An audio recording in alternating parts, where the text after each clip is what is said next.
Kali ni aku nak bawa korang pergi pantai.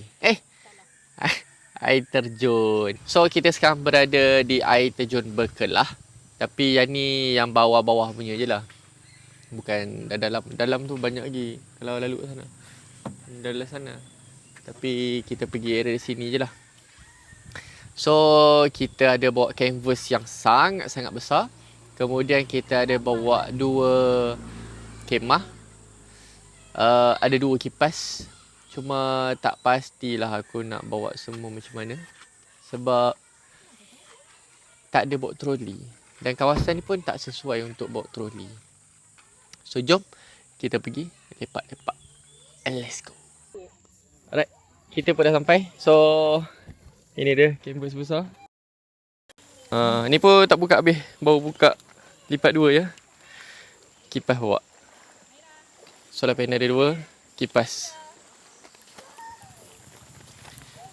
Ni ayam kali ni dia warna merah. Ni letak apa ni? Dia warna merah macam. Ni ayam tanduri. Ayam madu.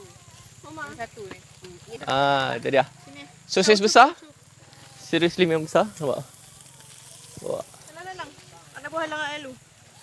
Duduk sini. Jangan pijak. So tu dia. Suasananya. Ni keadaan masih macam ni. Sekejap lagi kita tengok apa makanan ada.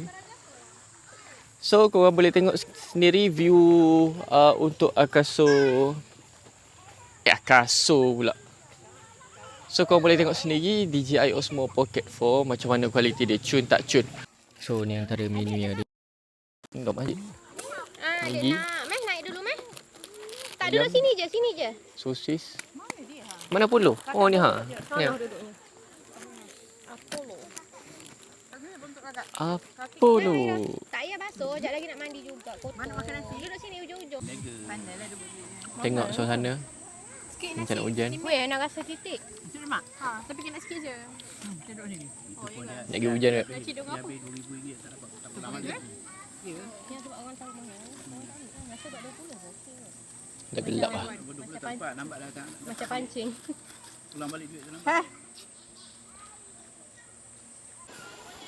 Walaupun sakit kaki kita tetap bersantui-santui. Doktor kata jangan berjalan. Doktor tak kata jangan jalan-jalan. Alright, sekarang dah pukul 5.30. So waktu untuk pulang. Tadi aku rasa sampai dalam pukul 3 kot. Sebab lepas Jumaat tu gerak. Lebih kurang dalam pukul 3 lah. Pukul 3.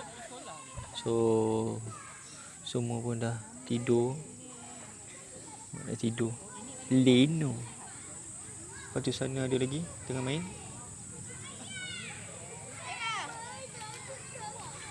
Rancak lagi main tu.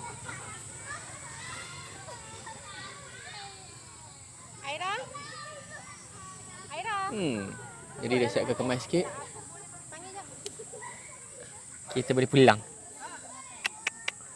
Alright. Kita pun dah pulang. Cumanya yang ni tak tahu sama ada nak lalu highway ataupun lalu biasa disebabkan jalan tengah jam gila. Dekat depan tu ada buat pembinaan benda bagai. Jadi kita tengok kereta depan ni. Kalau kereta depan ni masuk highway, kita masuk highway jugalah. Malah ada jam beringat. Gaya macam nak masuk highway. So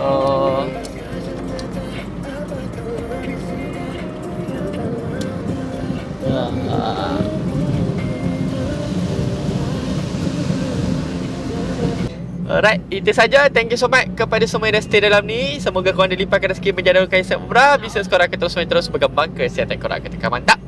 Gerak lu.